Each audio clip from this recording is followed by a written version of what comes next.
Quel genre de dirigeant êtes-vous? Un leader ou un chef? Un dirigeant peut être à la fois chef et leader. Néanmoins, ce sont là deux notions bien distinctes. Diriger des personnes n'est pas chose facile. Il faut avoir la capacité et la confiance nécessaires pour être une force motrice qui pourra les guider vers la réussite. Être chef, c'est avoir une position hiérarchique, alors qu'être leader, c'est avoir la capacité de diriger. Un dirigeant, malgré son succès, doit toujours faire preuve d'humilité. C'est cette humilité qui fera de toi quelqu'un de respecté. Un chef, il donne des ordres et attend juste à être écouté et obéi. Un chef, il montre du doigt ceux qui ont des moments de faiblesse. Le chef parle plus qu'il n'écoute. Mais un leader, il accorde de l'importance à l'opinion de ses employés. Le leader écoute plus qu'il ne parle. Un chef choisit les favoris, mais un leader crée une relation équitable. Car mettre tout le monde sur le pied d'égalité évite les frustrations, les tensions et les partis pris. Un leader, il réveille la force et le talent de ses collaborateurs pour qu'ensemble, ils surmontent les difficultés. Un leader, il donne du cœur pour affronter les épreuves.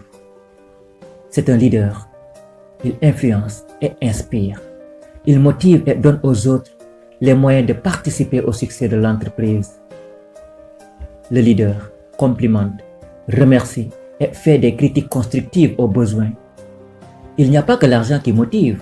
La reconnaissance de son supérieur encourage énormément. La critique constructive est nécessaire et fait du bien.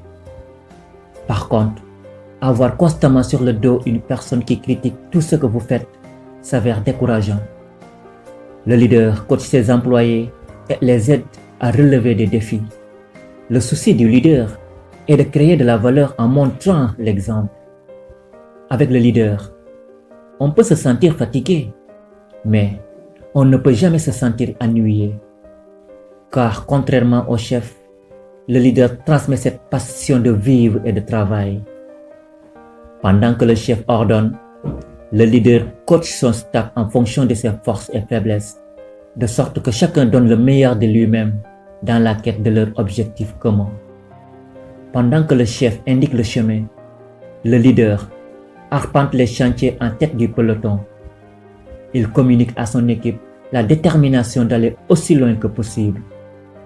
Le leader désire entraîner d'autres personnes à faire comme lui, en les motivant et en donnant l'exemple.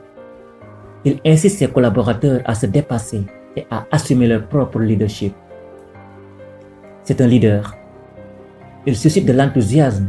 Il constitue une source d'inspiration pour ses collaborateurs. Au lieu de se disculper face aux contre-performances de son staff ou de l'un de ses collaborateurs, le leader assume et tire toutes les conséquences. Le leader, il gagne son statut grâce à la reconnaissance des membres de son équipe. Il mobilise ses troupes en inspirant l'engagement, le dévouement et la motivation.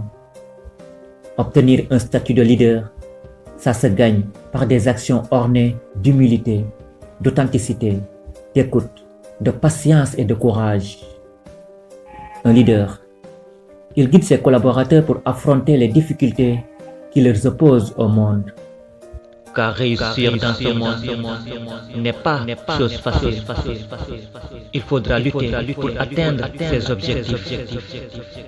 Quoi que tu fasses ou quoi que tu dises, tu seras critiqué, jugé. On va te traiter de tous les noms.